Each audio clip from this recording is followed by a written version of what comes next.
Ladies and gentlemen, apparently New York City politics doesn't just look shady, it straight up smells a billionaire. Because who else gets listened to has come forward warning that something about Mamdani's mayoral nomination stinks. Not like subway rats or Times Square hot dog water. Nah, this is that foreign money funk. And you know, billionaires, they don't care about potholes or your rent or the fact that your Uber ride costs more than a kidney transplant. But the second they smell foreign money, possibly influencing their city, hall puppet show, suddenly they're Sherlock Holmes with a checkbook. So here's the tea. If it turns out foreign money did help Mamdani secure the Democratic nomination for mayor, and not just campaign finance violation territory, that's political suicide on a live stream, the man could go from mayor in waiting to mayor of Rikers Island, cell block. But let's be real. New York politics has always had money floating around like confetti at a shady parade. Developers, unions, lobbyists, mystery donations from people who don't even know how to spell Queens. But the second you say, foreign money? Oh, but then the media smells blood like a shark during happy hour. Matidis and D'Agostino supermarkets. John Katz-Matidis, a good friend of our program.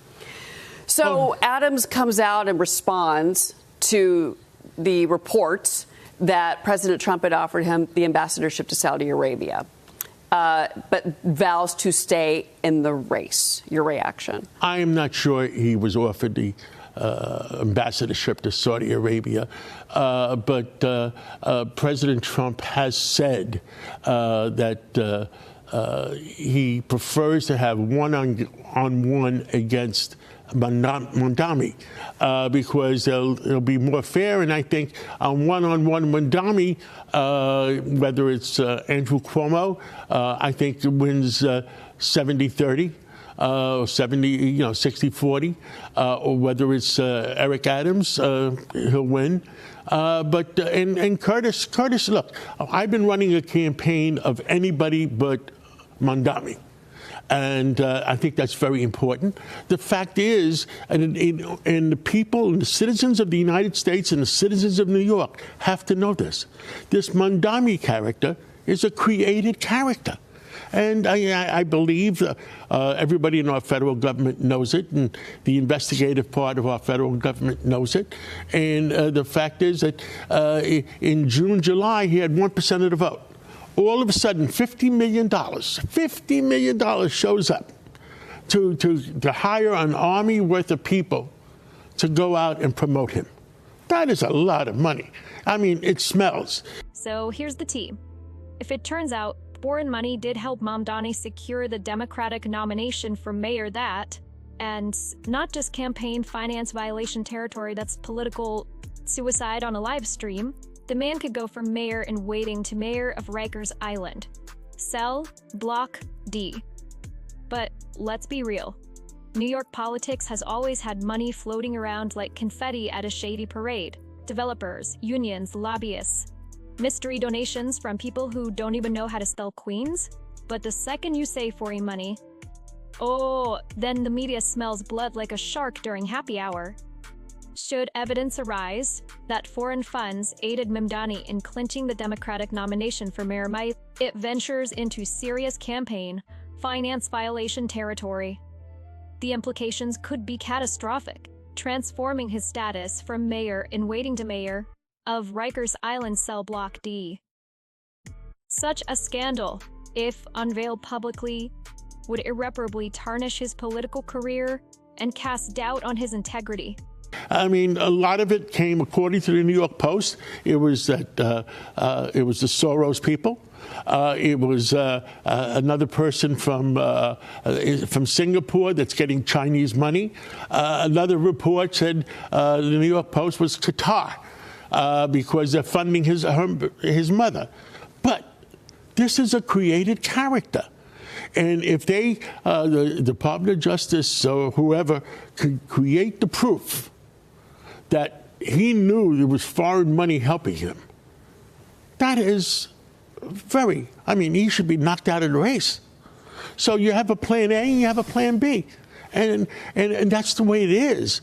I mean, anybody but Zoram, Curtis, Eric Adams or Cuomo would all be acceptable mayors.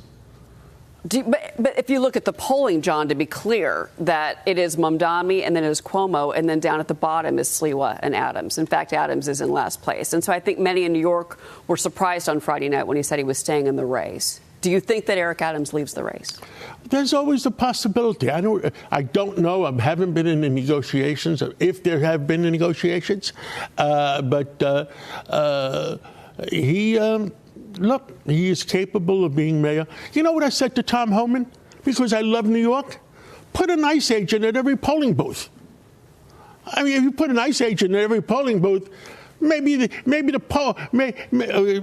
every election booth, maybe things will be fairer and things will pass the smell test at that point. And the Billionaire warning classic, he's basically saying, if this is true, Mamdani's political career is done, game over, pack it up, champ, thanks for playing. Translation, the knives are already out, rivals are waiting with popcorn and lawyers. Because nothing excites New York politicians more than the possibility of a scandal that isn't theirs. So grab your fair breeze. Because this race just went from stinky to downright toxic, and if Mamdani really did get foreign money to push him over the edge, well, New Yorkers might just be voting for a new candidate before he even makes it to the general. It's really suspect how he got here. If Cuomo wasn't such a disaster, and Adams just a suspect, this would not even be a story. But let's zoom out for a second, because if Mamdani goes down, it's not just his career that gets torched. This opens up a bigger conversation. How much foreign money is swimming in American politics everywhere? You think it's just a New York thing, please? Washington, D.C. is basically the Olympics of sketchy donations. The irony? Half of these politicians screaming foreign influence are the same ones who, them smiling in photo ops with shady billionaires from 3 time zones away. So yeah, if Mamdani's campaign cash really came from overseas, he's toast. But if we're being honest, that smell might not just be Mamdani. It might be the whole political system, marinating in dirty money. So subscribe, like, share, and comment below. See yes on the next politically animated